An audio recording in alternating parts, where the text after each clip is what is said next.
아니면 그 기도가 조금 더 정성이 있어야 하나님이 그 기도를 들어주실 것이라고 사람들은 생각하기도 합니다.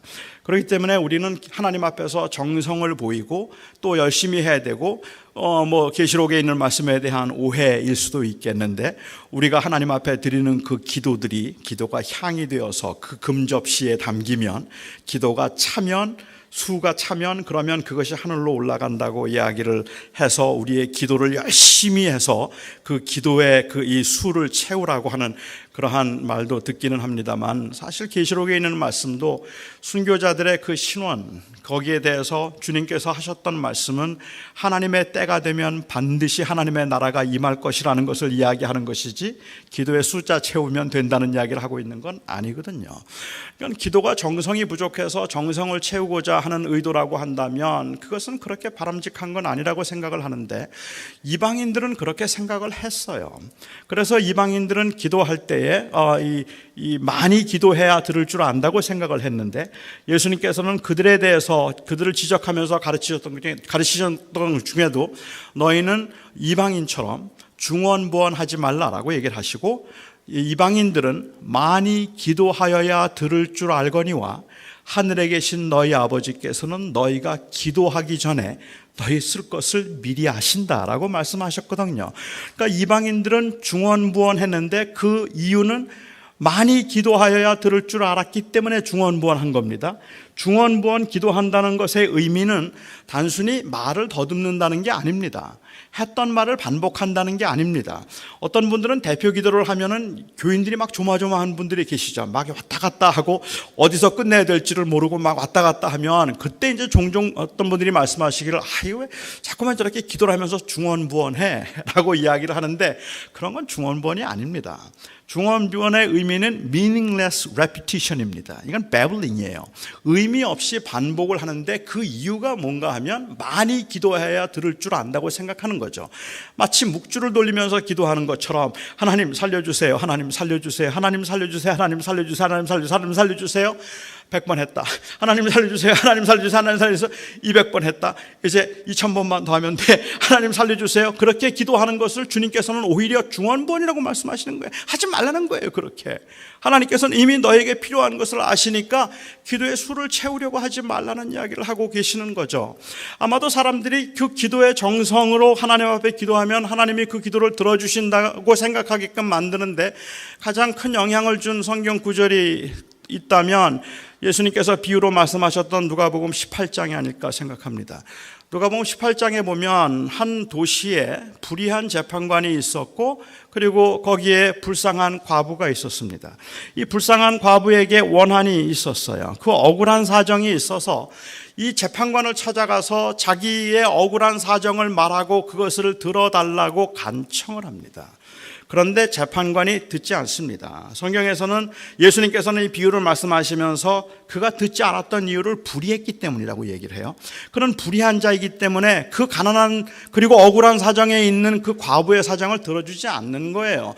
그런데 이 과부가 계속해서 찾아갑니다. 계속 강청을 했어요. 나중에 재판관이 생각합니다. 나는 하나님을 두려워하지 않고 사람을 무시하지만 내가 이 과부의 원한을 들어주지 아니하면 자꾸 찾아와 나를 귀찮게 하리라. 그러니 내가 들어주리라 라고 하고 그의 과부의 원한을 들어준단 말입니다. 그러면서 주님께서는 비유로 말씀하시면서 하물며 하늘에 계신 너희 아버지께서 너희의 원한을 들어주시지 않겠느냐라고 그렇게 결론을 내리셨어요. 그렇기 때문에 이 말씀을 잘못 이해해서 이 불의한 재판관과 하나님을 어떤 점진적 컴패리슨으로 보면, 그러면 마치 여기에 불의한 재판관이 있었어. 그는 굉장히 불의하고 못된 자야. 그런데 이 불쌍한 과부가 자꾸 와서 억울한 사정을 좀 해결해 달라고 강청을 했지. 하지만 그는 들어주지 않았다. 그렇게 들어주지 않다가 생각해 보니까 너무 안 들어주면 자꾸 귀찮게 할 것 같아서 들어주었지. 이처럼 하늘에 계신 너희 아버지도 계속해서 기도하면 들어주신다. 이게 비유의 핵심이면 하나님은 불의한 재판관보다 더 불의해져요. 우리는 5년도 더 했어요. 그렇게 기도했는데도 안 들어주셨을 뿐만 아니라 단순히 들어주신 이유가 기도를 많이 해서 귀찮게 해드렸기 때문에 들어주신 것이라면 그 하나님이 선하신 하나님이라고 말할 수 없단 말입니다. 여기서는 그런 컴패리슨을 이야기하고 있는 것이 아니라 사실은 컨트라스트를 이야기하고 있는 거예요. 하나님은 이 불의한 재판관과 얼마나 다른가를 말씀하고 계시는 거란 말입니다. 여기에 이 불의한 재판관은 많이 자꾸 와서 찾아니까 귀찮아서 들어줬잖아. 그런데 우리 하나님은 그렇지가 않아서 내가 하는 신음소리도 들으시는 하나님이시지. 17장에서 주님께서 대환란에 관한 말씀을 하시면서 그 환란 가운데서 우리가 낭망하지 않고 기도해야 하는 이유는 자꾸 기도하면 하나님이 귀찮아서 들어주시기 때문에 그런 것이 아니라 그 환란과 고난 가운데 우리가 하고 있는 모든 기도 한마디의 신음조차도 하나님은 땅에 떨어뜨리지 않는 분이기 때문에 기도하는 거예요. 그러니까 우리가 그렇게 하나님 앞에 기도하는 이유는 하나님은 나의 모든 기도를 들으신다는 그 확신 때문이지, 많이 기도하면 들으신다는 이유 때문에 그런 건 아니란 말입니다. 하나님은 우리의 정성을 보시는 분이 아닙니다. 하나님은 우리의 고난과 고통 그 현실에는 상관하지 아니하고 기도의 수를 세고 계시는 분이 아니라는 말입니다. 우리가 아무리 힘들어도 아무리 어려워도 주님께서 정하신 숫자가 있어서 100번 기도하면 들어준다고 말씀하시고, 우리가 그렇게 그걸 미리 가르쳐 주시면 100번 하죠. 가르쳐주지도 않으세요. 몇 번 해야 되는지도. 그리고 그냥 마냥 기도만 하라 그러시잖아요. 그러니까 하나님 앞에 기도하다가, 간절하게 기도하다가 2년이고 3년이고 기도하다가 이건 하나님의 원하심이 아닌 것 같아라고 그냥 멈추면 주님께서 하늘에서 안타까워하시면서 한 번만 더 기도하면 들어줄 걸. 그때 멈춰서 나도 멈췄다, 이렇게 말씀하신다면 이건 세상 억울한 일이라는 말입니다. 거기에서 하나님의 선하심이 느껴지지 않는단 말입니다. 하나님은 지금 그 말씀, 예수님께서 그 말씀을 하신 게 아니라는 말이죠. 우리는 종종 100일 철야도 하고 40일 새벽 기도도 하고 40일 금식 기도도 하기도 합니다. 저는 40일 금식 기도를 하거나 일주일 특별 새벽 기도를 하거나 아니면 100일 철야를 작정하고 기도를 하는 경우들이 다 저는 소중하다고 생각해요. 제가 그것이 소중하다고 생각하는 그 이유가 있다면 그것은 바로 그 마음에 있는 간절함의 표현이기 때문이에요. 이거는 많이 기도해야 들을 수 있는 하나님이라서 기도의 수를 채우고 하나님 앞에 정성을 보이자고 하는 거라면 그렇게 안 해도 된다고 저는 생각합니다. 정성을 보이는 문제가 아니라 내 마음에 있는 그 간절함과 답답함을 토로하고 있는 거라는 말입니다. 기도를 많이 반복해서 하는 건 아무 문제가 되지 않습니다. 오히려 그 기도 가운데 의미 없이 많이 하면 들을 줄 알고 하는 기도가 문제가 된다고 보는 것이 더 맞겠다는 거죠. 사실 고난을 당하고 나면요, 그 심한 고난 앞에서는 기도가 안 나오더라고요. 같은 기도를 반복하는 것 말고는 할 수가 없더라고요. 저희 그 권사님 한 분이 계셨는데 기도를 정말 많이 하시는 분이에요. 새벽마다 나오셔서 1시간 이상을 기도하시는 분인데 정말 기도도 너무 잘하세요. 그 아티큘레이션도 아주 기가 막히고, 그리고 말씀도 잘하실 뿐만 아니라 기도의 내용도 조리가 있고 기도를 참 잘하시는 분인데, 그런데 이 권사님 아들이 31살인데요 잔디를 깎다가 심장마비로 넘어졌어요. 그런데 집에 아무도 없었기 때문에 너무 늦게 발견되는 바람에 병원에 갔을 때 코마 상태가 되었습니다. 코마가 되고 난 다음에 당시 펜실베니아에서는 이제 그 코마된 상태가 뇌사인가를 판정하기 위해서 한 30분 정도 테스트하는 게 있더라고요. 기계를 다 떼고 스스로 반응할 수 있는가 하는 것을 이제 보는 이 프로세스가 좀 있었는데, 그 한 30분, 1시간 동안에 이제 그 과정하는 동안에 이 권사님이요, 1시간 동안 한 번도 빠지지 않고 그냥 쉬지도 않고 그냥 계속 기도를 해요. 옆에서 제가 이제 같이 기도도 하고 1시간을 같이 있는데 권사님이 할 수 있는 기도는 딱 2마디였습니다. 하나님, 잘못했어요. 하나님, 살려주세요. 뭘 잘못했다고 하는지는 잘 모르겠지만 그냥 그 마음에 있는, 하나님 앞에 호소하면서 하는 기도가 하나님, 잘못했어요. 하나님, 살려주세요. 하나님, 잘못했어요. 하나님, 살려주세요. 하나님, 살려주세요. 200번, 300번도 더 했을 것 같아요. 그것밖에 할 수가 없어요. 조리 있게 무슨 말을 해요? 어떤 말을 어떻게 기도하겠어요? 그냥 하나님 살려주세요, 그 말만 하더라고요. 저는 이건 중언번이 아니라고 생각해요. 이렇게 반복해서 기도하는 것은 오히려 그 간절함의 표출이지 그래서 잘못됐다고 말할 건 아니라는 말입니다. 많이 하면 들을 줄 알아서 정성을 하나님 앞에 보이겠다고 생각한다면 그것이 사실은 우리의 의를 통해서 하나님의 마음을 움직이겠다는 의도일 수도 있겠고, 그게 오히려 위험하다는 생각이죠. 하나님은 우리의 정성을 보시는 분이 아닙니다. 세 번째, 우리가 생각해 볼 만한 기도가 응답되지 않는 이유는 야고보서 4장에 있는 말씀을 우리가 많이 생각하는 것 같아요. 너희가 얻지 못하면 구하지 아니하며 구하여도 얻지 못하면 정욕으로 쓰려고 잘못 구하기 때문이다. 그래서 정욕으로 쓰려고 구하면 그 기도를 응답하시지 않는다라고 생각을 하는데, 이 이원화된 생각에, 이 사고에 아주 익숙해져 있는 저희들로서는 이 정욕으로 쓰려고 잘못 구한다고 말하면 그 정욕적인 기도를 일반적으로 생각하기를 세상에 있는 것들이나 일상에 필요한 것들을 위해서 구하는 것이 정욕적인 기도라고 생각을 해요. 우리 아이가 좋은 대학을 가기를 위해서 기도하거나, 아니면 우리 아이가 좋은 곳에 취직하기를 기도하거나, 내가 이번에 좋은 대학원에 갈 수 있기를 위해서 만일 기도를 한다면 그런 기도들이 왠지 정욕적으로 들린단 말이에요. 그래서 정욕적이 아닌 기도는 교회를 위해서나 하나님의 나라를 위해서 구하는 것, 그런 것들이 정욕적인 기도가 아니라고 생각을 하기 때문에 하나님 앞에서 내 기도가 정욕적인 기도가 아닌 것처럼 보이려고 애를 좀 쓰기도 하는 것 같아요. 그래서 하나님께서 이번에 제가 그 사업처를 제가 인수할 수 있게 해 주시면 제가 건축 헌금하겠습니다. 그래서 이게 지금 순전히 내가 정욕으로만 하려는 게 아니라 하나님의 나라를 위해서 유익한 것입니다. 저희 아들 이번에 그 학교 들어가게 해주시면 여름에 단기 선교 갈 겁니다. 뭐 그렇게 해서 하나님하고 딜을 하려고 하는 경우들도 있는 것 같아요. 그럴 필요가 없다고 저는 생각을 하는데, 마치 내가 그런 것들을 내 일상에서 필요한 것들을 구하는 게 정욕적이라고 생각을 하는 그러한 경향이 없지 않아 있죠. 그래서 왠지 그런 기도를 하면 안 될 것 같은, 내가 필요한 것들을 가지고 기도하는 건 아주 급한 경우가 아니면, 그런 경우가 아니면 왠지 그런 기도는 하면 안 될 것 같은 생각인 것 같은데, 야고보서 3장과 4장에 있는 말씀을 보면 너희가 얻지 못하면 구하지 아니하며 구하여도 얻지 못하면 정욕으로 쓰려고 잘못 구한다고 말할 때 그 세팅은 사실은 그 교회 안에 분쟁입니다. 교회 안에 이 야고보서를 받아보는 교회에 분쟁이 있었는데, 그 분쟁의 원인 아니면 그 분쟁의 중심에 누가 있었는가 하면 이 독선적인 선생들이 있었어요. 이 독선적인 선생들이 자기가 옳다고 생각하고 그 확신 때문에 다른 사람들을 도저히 용납하지 않는 거예요. 그래서 교회 안에 아주 극심한 분쟁이 있었던 겁니다.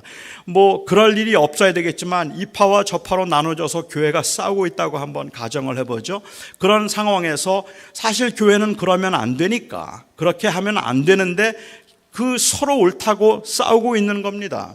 그렇게 싸우는 상황에서 야고보 사도가 말하기를 너희가 얻지 못함은 구하지 아니합니다. 그럴 땐 기도해야지. 왜 기도를 하지 않고 싸우느냐?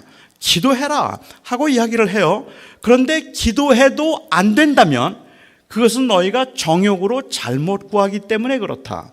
3장에 보면 정욕으로 잘못 구한다는 것이 아래로부터 난 지혜, 마귀로부터 온 지혜는 어떤 것인가 하면 거기에는 언제나 시기와 다툼과 분쟁이 있는 것이고, 위로부터 난 지혜는 언제나 성결과 화평과 관용이 있고 그리고 긍휼과 양순이 있는 것이다 라고 이야기를 했어요. 그러니까 우리는 하나님 앞에 그 지혜를 구해야 하는데 그 지혜를 구하는 것이 아니라 정욕적으로 구하고 있다.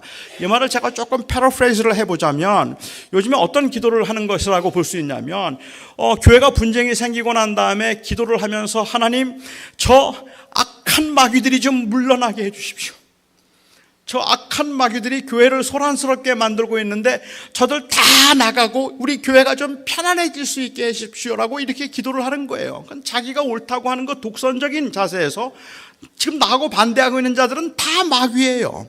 그렇기 때문에 교회가 갈라지고 나면 다 예배를 해요. 제가 갔던 교회도 친교실에서 한 파가 예배를 하고 예배당에서 한 파가 예배를 하는데 양쪽 다 부르는 찬송가는 마귀들과 싸울지라예요. 마귀들과 싸울지라 이 죄악 벗은 형제예요. 그러니까 상대방을 모두가 다 죄인이고 마귀라고 생각을 하고 그리고 싸우면 기도해도 안 된단 말이에요. 그 기도가 결국은 온통 다 자기를 더럽히는 것이고 자기만 옳다고 말하는 기도이기 때문에 그런 거죠. 어느 교인이 한번 저한테 그런 말씀을 하세요. 자기는 목사님이 산기도 간다 그럴 때가 제일 무섭대요. 내가 무슨 말이냐 그랬어요. 목사님이 기도 가면 좋지. 아니요, 교회가 어려운데 목사님이 산기도 가면 저는 무서워요. 왜 그러냐 그랬더니 산기도만 갔다 오면 더 이상해진대요. 무슨 뜻일까 저는 혼자 생각해 봤습니다. 아마 이런 경우라면 그럴 것 같아요. 산에 가서 그 문제가 있을 때 기도를 하는 거죠. 하나님, 아무개 교인들, 아무개들 이런 사람들이 교회를 어지럽고 있는데 하나님께서 그들을 해결해 주시고 그들을 쫓아내시던가 그들을 회개하게 하시던가 그들을 주님께서 거꾸러지게 하시던가 주께서 아무튼 그들을 좀 해결해 주시며 간절하게 기도하는 거예요. 그들 바뀌게 해달라고. 한 3일 동안 금식하고 난 다음에 확신이 생겨요. 하나님이 이번엔 해결해 주신다. 그리고 내려왔더니 안 변했어요. 그러면 마음속에 너무 실망이 큰 거잖아요. 하나님도 못 바꾸는 저 인간들을 내가 어떻게 하면 좋을까? 뭐 이런 생각들 때문에 더 사악해지고 더 싸움이 깊어지는 경우들이 있다는 말입니다. 우리는 보통 기도를 해도 그렇게 기도해요. 정욕적인 기도라는 게 그럴 거라고 저는 생각하는데 우리는 보통 기도를 해도 하나님, 우리 가정의 문제는 남편이에요.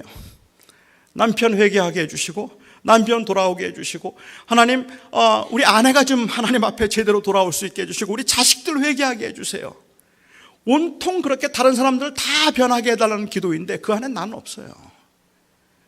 정욕적인 기도가 아니라면 주님, 제가 어떻게 변해야 합니까? 그 기도가 맞는 거잖아요. 주님, 이 가정의 화목을 위해서 그리고 이 교회의 평화를 위해서 제가 어떻게 변해야 됩니까? Change me to change the world. 세상을 change me to change the church. 그래, 교회를 바꾸기 위해서 주님, 제가 바뀌어야 되지 않겠습니까? 주님, 저를 좀 바꿔주십시오. 이 기도를 해야 되는데 아무도 그렇게 기도하지 않고 저 사람 바뀌게 해달라고 서로 기도하고 있는 것이 야고보 사도는 정욕적인 기도라고 부르고 있는 거예요. 그 다툼 가운데 있으면서 그건 구해도 얻지 못하고 기도했는데도 안 되는 거는 기도를 그렇게 정욕적으로 했기 때문에 그러는 거지 라는 의미이지, 우리가 일상에 필요한 것들을 위해서 기도하는 것이 정욕은 아닙니다.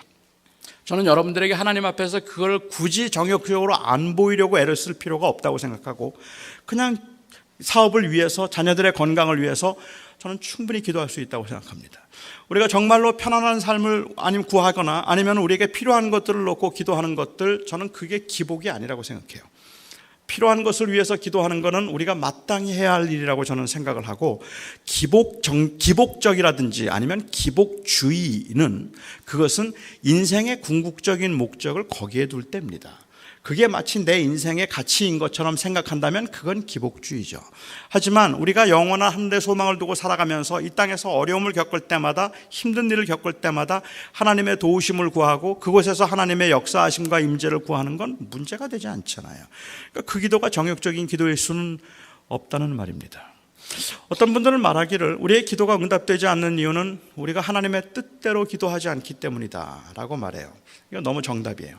우리가 하나님의 뜻이면 다 응답이 되는데 기도가 응답이 안 되는 이유는 하나님의 뜻이 아니기 때문에 그렇다는 거죠. 그런데 우리의 문제는 하나님의 뜻을 모른다는 거예요.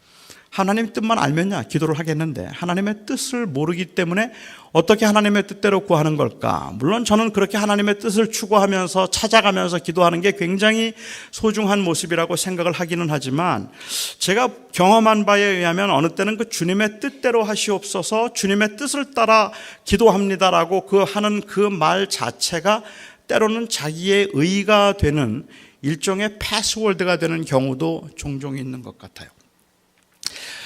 어떤 분들은 새벽에 기도를 1시간 동안 하나님 우리 남편, 하나님 우리 아내, 하나님 우리의 부모님들, 우리의 자녀들, 우리 교회, 우리 가정, 우리 나라, 미국을 위해서 눈물로 기도를 해요.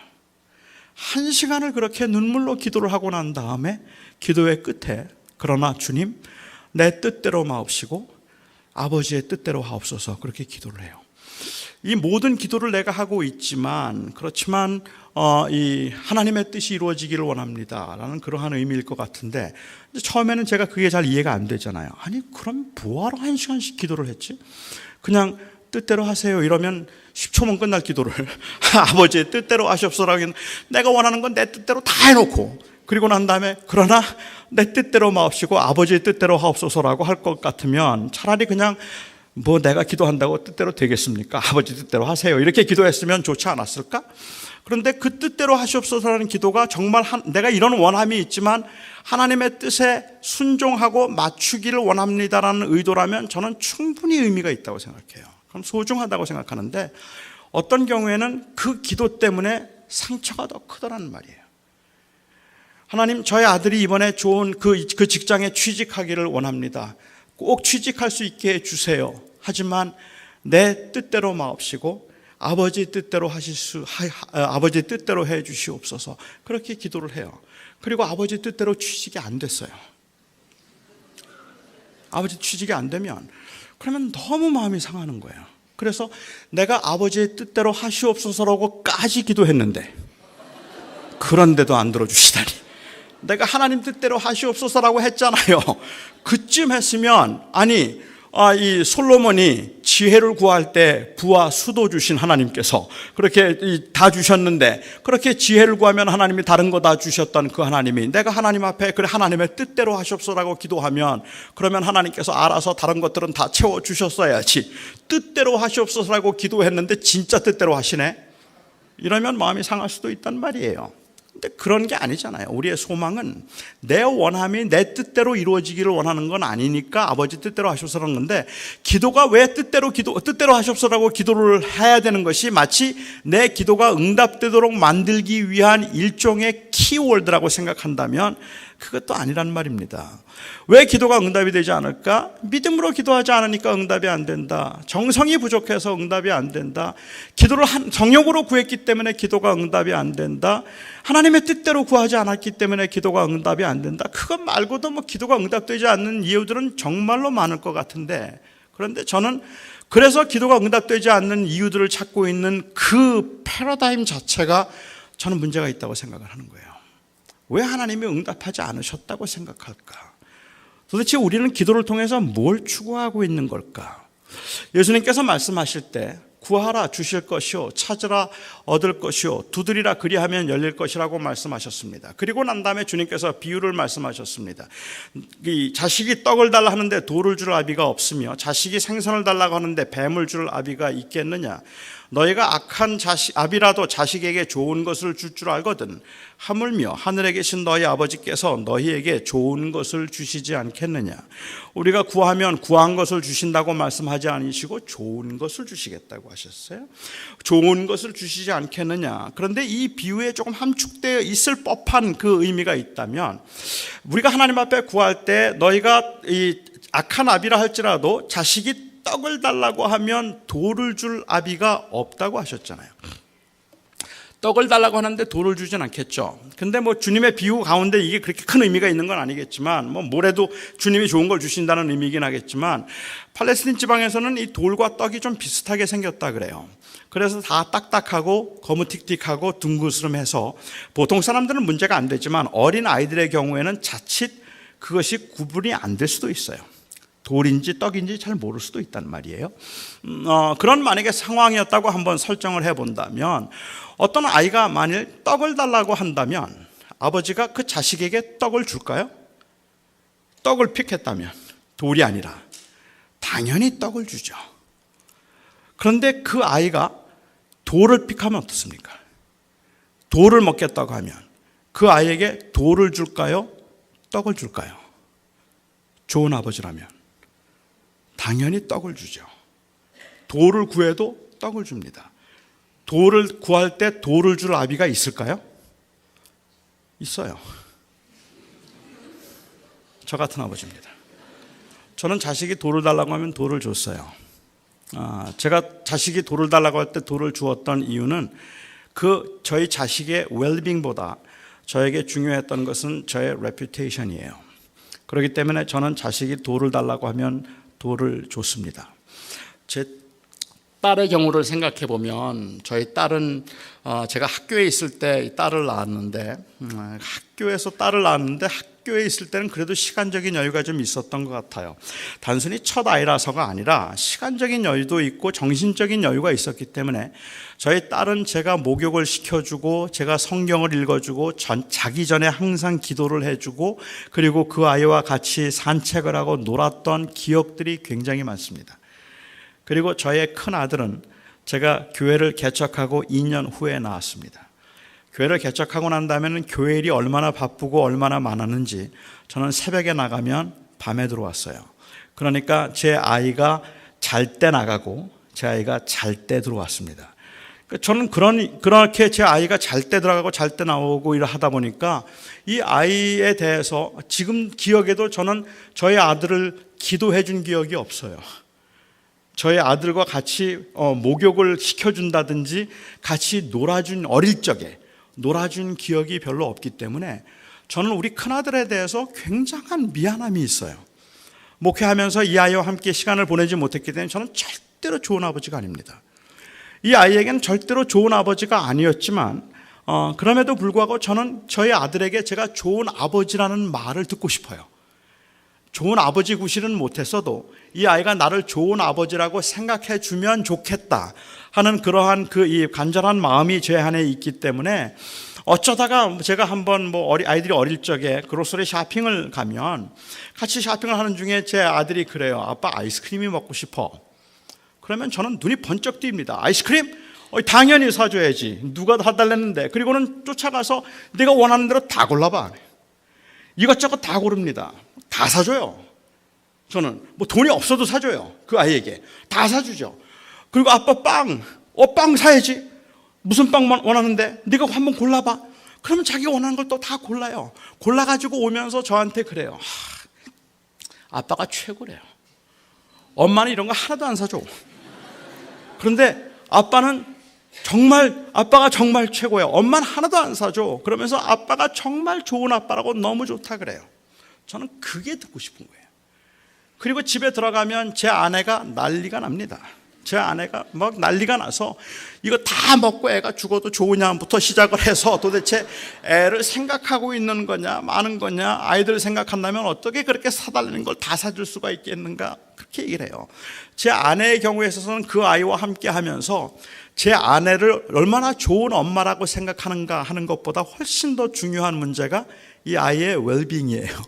그 아이가 건강하도록 하기 위해서는 달라고 해도 주면 안 돼요. 아무리 용돈 달라고 해도 안 줘요. 정말로 인색한 엄마예요. 그런데 그 엄마가 인색할 수 있었던 이유는 그게 그 아이에게 유익하다고 생각하기 때문이죠. 그런데 저는 그렇게 생각할 만한 자신이 없는 거예요. 그 아이와 함께 시간도 보내지 못했고 그 아이에게 필요한 것들을 해주지 못하고 있는 저로서는 그럼에도 불구하고 다만 그 아이가 저를 좋은 아버지라고 생각해 주면 좋겠다는 마음이 있기 때문에 이 아이가 돌을 달라고 하면 저는 돌을 줄 용의가 있었습니다. 그래서 나를 좋은 아버지라고 생각한다면, 하나님이 만일 레퓨테이션을 원하셨다면, 우리 하나님은 얼마나 좋으신 하나님이신지 구하면 다 주세요. 하나님이 만일 그걸 원하셨다면 우리의 웰빙보다 돌을 달라고 하면 돌을 주실걸요? 그 능력이 있으신 분이니까 뭘 달라고 하든지 그거 다 주실걸요? 문제가 안 돼요.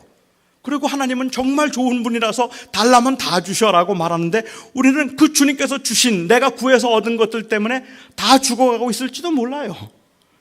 그럼에도 불구하고 그 하나님은 좋은 하나님이라 내가 구한 건 다 주신다는 생각에 우리는 스스로 만족할 수도 있겠죠. 당장은 좋은 하나님이라고 생각할 수도 있지 않겠습니까? 어떤 분이 저한테 그런 말씀을 하세요. 자기는 정말로 기도만 하면 겁이 날 정도로 다 된대요. 기도만 하면. 한편으로는 부럽죠. 기도만 하면 다 돼요, 진짜? 그래서 저는 좀 성격이 좀 꼬여 있으니까 기도하면 다 된다 그러시길래 될 것만 기도했나 보지. 그렇게 얘기를 했는데, 안 될 걸 기도해봐야지. 될 것만 기도하니까 다 되죠. 이제 그렇게 얘기를 했는데, 사실은 기도한 대로 다 된다는 말은 좋은 말이 아니에요. 그 하나님이 어떻게 그렇게 다 우리가 좋은 걸 구할 수가 있겠습니까? 그러니까는 돌을 구하면 당연히 떡을 주어야 되는 거예요. 그게 그 아이의 웰빙을 생각한다면 말입니다. 자, 그러면 구하지 않으면 어떨까요? 좋은 아버지라면 구하지 않으면 줄까요? 안 줄까요? 제가 지금 기도를 이야기하고 있기 때문에 왠지 안 준다고 해야 될 것 같은 느낌이죠. 그런데 사실은 기도하지 않아도, 구하지 않아도 좋은 아버지라면 그 아이에게 필요한 것을 줍니다. 구하지 않아도 줍니다. 그 아이에게 절실하게 필요한 것임에도 불구하고 그거 붙들고 기도하면 주지, 구해봐 줄게. 아이는 굶어 죽어가는데도 구해봐 줄게, 구하면 준다. 이러면 좋은 아버지가 아닌 겁니다. 제 경우에 저 삶을 돌아보아도 저는 하나님께 제가 구하면 주신다고 생각하지 않는 이유 중에 하나는, 제가 지금 누리고 있는 소위 좋은 것이라고 부르는 것들이 다 기도의 응답이 아닙니다. 어느 때는 제가 게을러서 기도하지 않았고요. 어느 때는 제가 무정해서 기도하지 않았고 교만해서 기도하지 않았어요. 그래도 하나님이 주셨어요. 제가 지금 누리고 있는 것들이 다 기도의 응답은 아닙니다. 기도하지 못했던 것, 미처 기도하지 않았음에도 불구하고 주신 것들이 훨씬 더 많습니다. 저희 청년 때만 하더라도 우리 청년들에게 제일 많이 요구됐던 게 배우자를 위한 기도였습니다. 배우자들을 위해서, 결혼은 굉장히 중요하니까 배우자를 위해서 기도 많이 해라. 배우자를 위해서 기도하는 게 정말 중요하다. 기도 많이 해야 된다. 그 이야기를 참 많이 들었는데 저는 배우자를 위해서 한 번도 기도하지 않았어요. 저의 교만 때문에. 배우자를 위해서 한 번도 기도하지 않았습니다. 그 당시에도 워낙 자매들이 저를 좋아하니까 그냥 너 그러면 네 그랬거든요. 그런데 뭐 이렇게 기도를 하겠어요. 그러니까는 그냥 기도 안 하고 내가 원하는 사람과 난 결혼할 수 있을 거야. 제 아내도 제가 제 아내를 처음 만난 게 제 아내가 20살 때였는데 유학 온 1년 차 20살 된 그 자매를 보고 제 마음에 들었습니다. 그때가 제가 전도사였는데 담임 목사님이 안식년으로 한국에 나가시고 저보고 그때 25살이었는데 1년 동안 목회를 하라고 했어요. 근데 저는 목회는 자신이 없었고 공부를 하고 있었으니까 신방 그리고 이런 회의들 이런 거 하지 말고 주일날하고 수요일날 성경 공부와 설교만 하라 그러면 제가 1년 해보겠습니다. 그랬거든요. 그리고 교회에서 그것을 허락해줘서 저는 신방은 일체하지 않고 그냥 성경 공부하고 설교만 1년 동안 맡아서 하고 있었습니다. 한 3, 4개월쯤 됐는데 한 자매가 처음 교회를 방문했는데 당장 마음에 드는 거예요. 마음에 들어서 제가 그날 저녁에 전화를 했죠. 내가 이 교회 전도사인데 신방을 좀 해야 되겠다. 이제 그랬더니 전도사가 신방 하자는데 해야죠. 그래서 그 다음날 제가 월요일날 중국집에서 이 점심 식사 때 이제 만나서 지금까지 목회하면서 가장 긴 11시간 신방을 했습니다. 처음에 이제 11시간 신방하고 한 3주쯤 후에 2차 신방이 필요하다고 제가 얘기를 해서 한 10시간쯤 2차 신방을 하고 그리고 세 번째 만났을 때 결혼하자 그랬습니다. 그리고 그때 제 아내가 20살이었는데 제가 결혼하자니까 너무 좋아하죠. 그래서 결혼을 했어요. 저는 한 번도 배우자를 위해서 기도한 적이 없었지만 지금 31년을 함께 살면서 하나님께서는 저에게 최고의 아내를 주셨다고 생각합니다. 제 아내는 저의 기도의 응답이 아닙니다. 그러니까 여러분 기도하지 않아도 된다는 얘기가 아니라 하나님이 언제나 기도를 통해서만 역사하기 때문에 기도하지 않으면 하나님이 안 주시는 게 아니고 우리에게 필요한 것들은 우리의 교만과 우리의 게으름으로 인하여서 미처 기도하지 못하고 그것을 깨닫지 못할 순간에도 하나님은 우리의 걸음을 인도하신단 말입니다. 자, 이제 제가 좀 문제가 좀 생겼습니다. 그렇죠? 하나님이 떡을 달라고 하면 떡을 주시나요? 떡을 주시죠. 돌을 달라고 하면 떡을 주시죠. 안 구하면 떡을 주시죠. 왜 기도해요?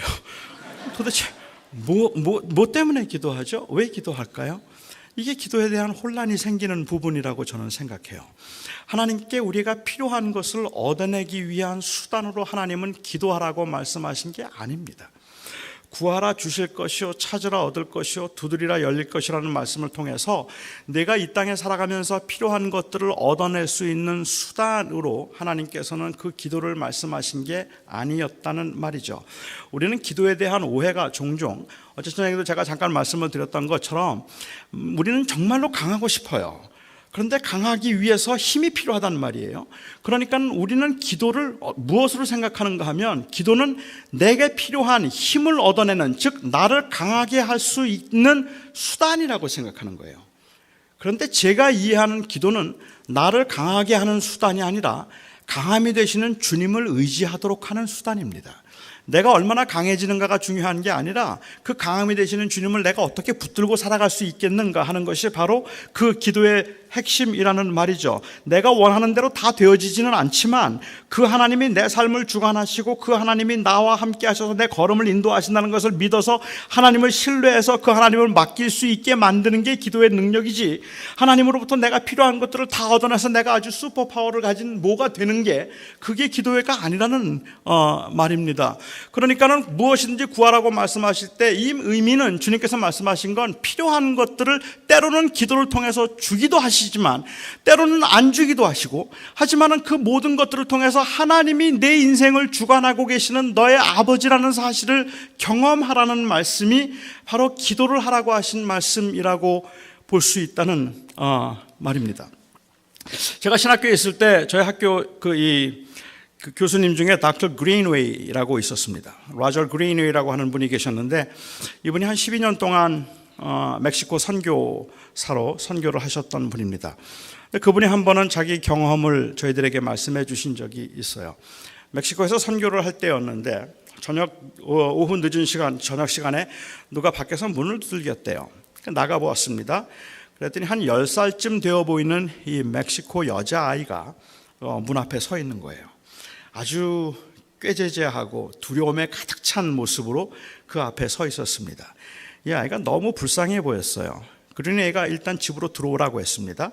그리고 그 아이에게 무슨 일인가 물었습니다. 그 아이가 아주 조심스럽게 떨면서 이야기를 해요. 자기 엄마는 자기가 3살 때 죽었고, 그리고 아버지는 알코올 중독자인데 4개월 전에 술이 취한 이 아버지가 자기를 총으로 쏴서 죽이려고 해서 도망 나왔다는 거예요. 그래서 아버지를 피해서 도망을 나와서 지난 4개월 동안 이 도시 이 마을 저 마을을 다니면서 쓰레기통을 뒤지기도 하고, 때로는 구걸을 하기도 하고, 때로는 굶기도 하면서 그렇게 흘러서 그 마을까지 들어온 거예요. 그렇게 그 마을로 들어왔는데 이 집이 선교사의 집이라는 것을 알고는 혹시 저녁 한 끼를 얻어먹을 수 있을까 하는 생각에 용기를 내서 문을 두들겼던 거죠. 저녁 좀 달라고, 밥 좀 달라고. 그린애가 듣고 나니까 너무 마음이 안 됐어요. 이 아이에게 그냥 밥을 한 끼 주어서 내보내는 것은 문제 해결이 아니라는 생각이 들었습니다. 일단은 집에 있으라고 했습니다. 그리고 그 집에 이제 있도록 하고 가족들이 의논을 했어요. 그 당시에 그린애에게 딸이 4이 있었는데 이 딸들과 또 아내와 함께 의논을 하고 내린 결정은 이 아이를 그냥 내보내면 안 된다. 우리가 이 아이를 입양하자 하는 것이었습니다. 그래서 그 아이를 입양하기로 했습니다. 아이가 물론 괜찮다면. 그래서 그 아이의 의사를 물어서 이 아이를 입양하기로 하고 이제 입양 프로세스를 하는데, 이 아이를 입양하면서 그린웨이가 그 아이에게 이야기를 했답니다. 이제부터 이 집은 너희 집이야. 넌 이제부터 내 딸이야. 내가 원하는 게 있다면 뭐든지 나한테 구해라. 내가 네 아버지다. 내가 필요한 게 있으면 뭐든지 구해. 내가 다 들어줄게. 이 아이가 고맙다고 했어요. 그런데 그 집에 사는 동안에 이 여자아이는 한 번도 그린웨이에게 필요한 것을 구하지 않았습니다. 무엇을 달라고 말하지 않았습니다. 여러분은 이 아이의 심정을 이해하실 수 있겠습니까? 어쩌면 사랑을 한 번도 받아본 적이 없기 때문에 모를 수도 있겠고, 아니면 어쩌면 두려움 때문일 수도 있겠고, 혹시 잘못 구했다가 또 쫓겨나는 건 아닐까라는 그러한 염려도 있었겠죠. 아니, 사랑을 받아본 적이 없는 이 아이로서는 도대체 이게 뭔지도 잘 몰랐을지도 모르겠다는 생각이 들어요. 아이에게 한 번도 달라는 말을 하지 않았다고 합니다. 저는 그 아이의 심정을 조금 이해할 수 있습니다. 저에게 아이가 3이 있습니다. 아이가 3이 있는데 우리 막내 아들이 20살인데 1살 때 한국에서 입양을 했어요. 한국에서 1살 때 저희가 그 아이를 입양해서 왔는데 이미 한국에서 이 포스터 케어를 한 5번, 4-5번을 옮기면서 지내다가 저희 이제 부모 손을 거쳐서 이제 저희 집으로 왔기 때문에 그런지는 잘 모르겠는데 1살 간 넘었는데 아이가 너무 순한 거예요. 저는 그냥 순하다는 생각을 했는데요. 아이가 눈치를 보고 있었어요. 그러니까 이 아이는 아마 어쩌면 생존 본능적으로 울면 안 되고 때를 쓰면 안 된다는 생각을 했는지도 몰라요. 그래서 그렇게 잘 울지를 않아요. 그런데 이 아이가 3살이 되고 4살이 되면서 말을 못해요. 자기 표현을 제대로 하지를 못하고 말을 제대로 못해요. 혹시 자폐인가? 아니면 혹시 무슨 이 언어적인 문제가 있을까 싶어서 이 스피치 테라피스트도 만나보고 그 다음에 이 오티즘 검사도 다 해보고 했는데 다 괜찮은데, 그런데 이 아이가 말을 잘 안 하는 거예요. 그때 이제 진단을 했던 사람이 저한테 준 그 처방은 조금 더 사랑해 주세요. 관심을 좀 더 보여주세요 하는 겁니다. 많이 좀 미안했죠. 근데 그 아이는 그렇게 눈치를 보면서 별로 그렇게 자기 감정을 표현하지 않았습니다. 지금은 뭐 말을 너무 잘해서 시끄러울 정도인데 5살쯤 되었을 때 자기 형하고 4살 반 차이입니다. 형은 장난이 좀 심해요. 그래서 그 막내가 장난감을 가지고 놀고 있으면 와서 장난으로 장난감을 확 쳐가요. 그렇게 확 뺏어가면 보통 가정에서는요, 그날 그 집안에서 난리가 나야 합니다. 이 아이는 울고 불고 저를 찾아와서 형이 혼내주라 그러고 형이 내 거 뺏어가는데 저것 좀 뺏어달라고 하는 게 그게 정상이에요. 그런데 저희 막내 아들은 형이 장난감을 뺏어가면 그냥 이렇게 쳐다봐요. 그리고는 자기 방에 들어가서 문을 닫고 혼자 그냥 울어요. 그런데 한 번도 저보고 뺏어달라든지 형을 야단쳐달라든지 그런 표현을 한 적이 없었어요. 제가 한 10여 년 전에 한국에 가면서 우리 아들에게 제 손녀가 하나 있는데 그 손녀가 자기 이제 삼촌이죠. 그 아이 이름이 명우인데 그 명우에게 붙여준 별명이 Uncle Maybe예요. Uncle Maybe. 한 번도 분명하게 자기 얘기를 하는 적이 없기 때문에 Uncle Maybe 이제 막 이렇게 놀리기도 하는데, 제가 한 10여 년 전에 한국을 가면서 제가 우리 막내 아들한테 얘기했어요. 명우야, 나 한국 가는데 뭐 사다 줄까? 물었습니다. 그리고 제 아이 특유의 대답, 늘 하던 대로 I'm okay, nothing. 아무것도 필요 없대요. 뭐 필요한지 말해. 괜찮은데, 고마운데 괜찮다는 거예요. 제가 제 아내에게 물었습니다. 우리 명우 뭐 사다 주면 좋아할까? 제 아내가 그 당시에 우리 딸도 아들도 또 다른 아이들도 다 이 아이파드라는 그 MP3 그 음악을 듣는 아이파드를 가지고 있는데 명우가 그걸 갖고 싶어 하는 것 같더라고. 그거 하나 사다 주면 좋겠다 그래요. 제가 한국에서 오면서 아이파드를 하나 사다 줬습니다. 이 아이가 깜짝 놀라요. 그날 저녁에 제가 그 아이가 자는 방에 들어가 봤는데 이 아이가 이 아이파드를 귀에 꽂고 가슴에 안고 자요. 이게 너무 좋아서 그걸 가슴에 안고 자는 거예요. 근데 그 가슴에 그걸 안고 그렇게 자고 있는 모습을 보는데 제 마음에 뭔가 맞은 것 같은 느낌이에요. 아니, 그렇게 좋으면, 그렇게 갖고 싶으면 나보고 사달라 그러지. 그거 갖고 싶다고 말하지, 그거 갖고 싶다는 말도 못하나? 그런 마음이 제 마음을 좀 서늘하게 만드는 그러한 경험이 있었습니다. 한 6, 7년 전에 저희 딸이 동부에서 결혼식을 했습니다. 결혼식을 해서 제 아내는 결혼 준비를 돕기 위해서 미리 갔고, 제가 이제 저희 막내 아들하고 같이 결혼식 이틀 전에 이제 가기로 그렇게 계획을 세우고, 그렇게 해서 제 아내는 갔고 이제 저하고는 그렇게 준비를 하고 있었는데, 제가 떠나기 이틀 전에 저희 아들에게 전화가 왔어요. 그러더니 다리를 다쳤다 그래요. 운동을 하다가 다리를 다쳤다고. 근데 갑자기 제가 짜증이 나는 거예요. 지금 결혼식이 눈앞에 있는데 널 지금 데리고 내가 동부로 또 가야 되는데, 그때 LA 있을 때니까. 근데 지금 다리를 다치면 어떡하냐. 그래서 많이 아파. 그랬더니 조금 아프다고 그래요. 그래서 제가 난 지금 교회 일 때문에 너무 바빠서 들어가 볼 수는 없고, 우리 그 집 근처에 우리 집사님이 한의원을 하시는데 내가 그 한의원 하시는 집사님께 연락을 해 놓고 한번 부탁을 드릴게. 그분이 집에 와서 널 한번 봐주시고 그리고 침을 한번 필요하면 침을 맞자. 근데 제 아들이 그러겠다고 했습니다. 그리고 제가 이따가 저녁 때 들어가면서 그 집사님하고 통화를 했는데 다리가 좀 붓기는 했는데 잘 모르겠다고 다음날 한 번 더 침을 맞자고 그래요. 제가 집에 들어가서 제 아들에게 그랬습니다. 하루만 더 침을 맞고 그리고 그 다음에 가자. 그러니까 제 아들이 괜찮다고 그러겠다고 그랬습니다.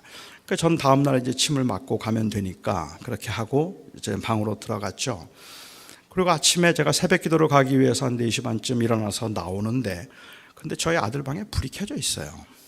그러니까 제가 그 방에 들어갔더니 이 아이가 밤새도록 울었어요. 눈이 퉁퉁 부었어요. 너무 아파서 밤새도록 우는 거예요. 그러니까 제가 그 아이를 보고 많이 아파? 그랬더니 늘 하는 말 I'm okay. 괜찮대요. 오늘 한 번만 더 침 맞자. 괜찮아질 거야. 그리고 다음날 가면 돼. 그랬더니 그러겠다 그래요. 그리고 저는 교회로 나왔습니다.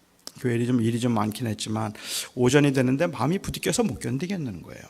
그래서 제가 이 오전에 제 아들한테 전화를 하고 그 아이를 데리고 이멀전시로 들어갔습니다. 이멀전시에 가서 엑스레이를 찍어보고 이멀전시에 갔더니 의사 선생님이 그래요. 많이 아팠을 텐데 어떻게 참았느냐고. 그러니까 다리뼈가 2개가 부러졌어요. 다리뼈 2개가 부러져서 그건 참기가 어려울 텐데 어떻게 참았느냐 그래요. 근데 저는 뭐 맞은 것 같더라고요. 엄청 미안한 거예요. 그 아들한테. 그리고 이제 다 기부스를 하고 그리고 이제 차에 탔는데 차에 뒷자리에 앉자마자 제 아들이 저를 보고 그래요.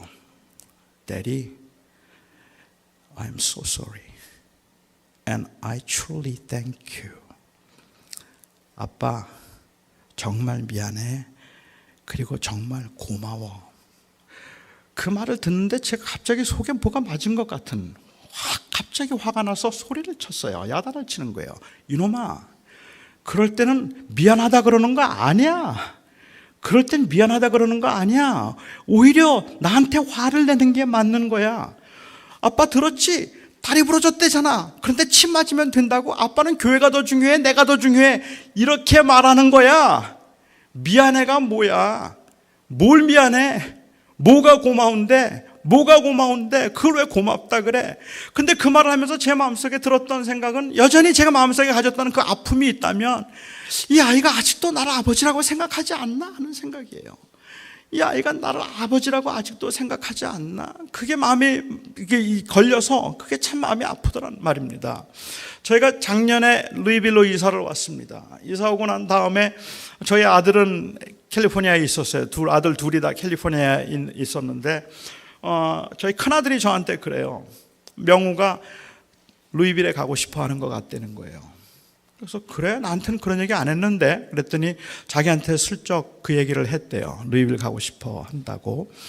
제가 LA에 갔을 때 그 아이를 따로 불렀습니다. 그래서 그 아이하고 이야기를 하면서 제가 너 루이빌 오고 싶어? 그랬더니 이 아이가 루이빌 가고 싶다 그래요.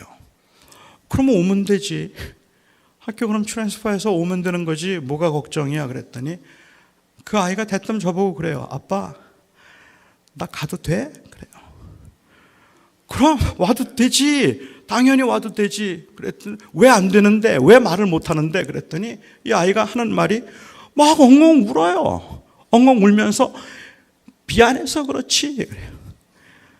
아니 뭐가 미안한데 아빠한테 뭐가 미안한데?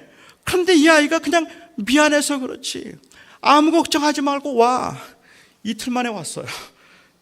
이 아이는 저 마음속에 제가 지금도 가지고 있는 그 안타까움, 아쉬움이 있다면 여전히 나를 아버지라고 생각하지 않나? 아직도 좀 편안하지 않나? 굉장히 고마워하는 마음은 있음에도 불구하고 정말 편안하게 자기의 삶이나 자기의 이야기를 별로 나누지 못하고 있다는 게 저한테는 굉장한 아픔이라는 말입니다. 그런 애가 서재에 앉아 있는데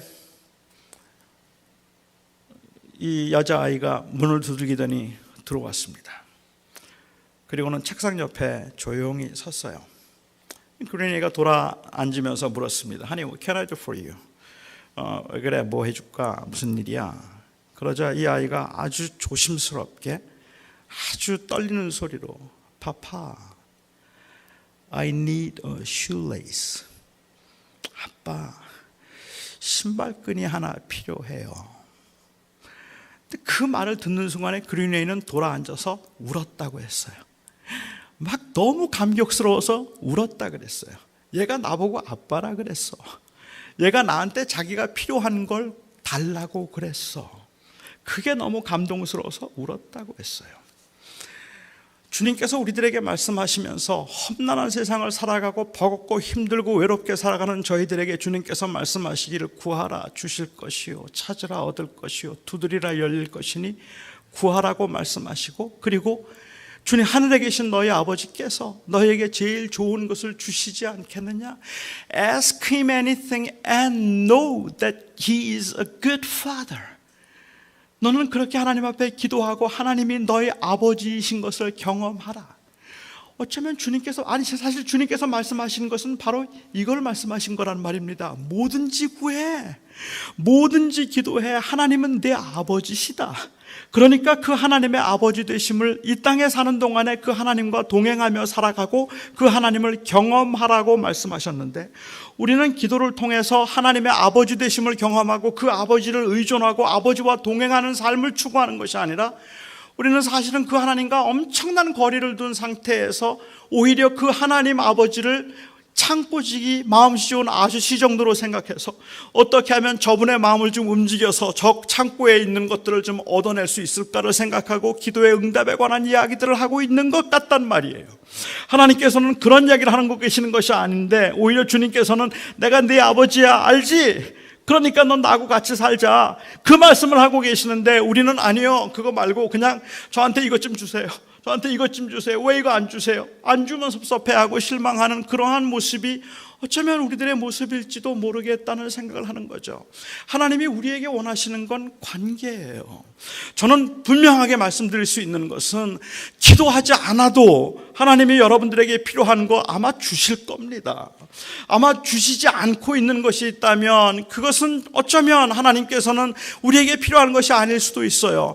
그런데 우리가 필요한 것들을 하나님께 가지고 나오는 걸 하나님께서 그렇게 기뻐하시는 이유가 뭘까? 그것은 바로 하나님을 아버지로 의존하고 있는 우리의 신앙이기 때문에 그런 거예요. 그걸 어떻게 들어주실까 보다 더 중요한 것은 하나님, 나 하나님밖에 없어요. 하나님, 나 하나님만 의지하고 사는 거예요. 하나님이 저를 도와주셔야 돼요. 하나님이 저와 함께 하셔야 돼요. 하나님, 저 이것 때문에 정말 힘들어 못 살겠어요. 하나님, 절 좀 도와주세요. 하나님을 아버지라고 인정하기 때문에 그 하나님 아버지 앞에 그 삶과 사정을 이야기하고 하나님과 교통하고 하나님과 소통하고 하나님을 붙들고 살아가려는 그 몸부림이 바로 기도란 말이에요. 그런데 우리는 기도를 통해서 그냥 왜 안 되지? 내가 원하는 걸 왜 못 얻어내지 하는 것만 생각을 하는 것 같아요.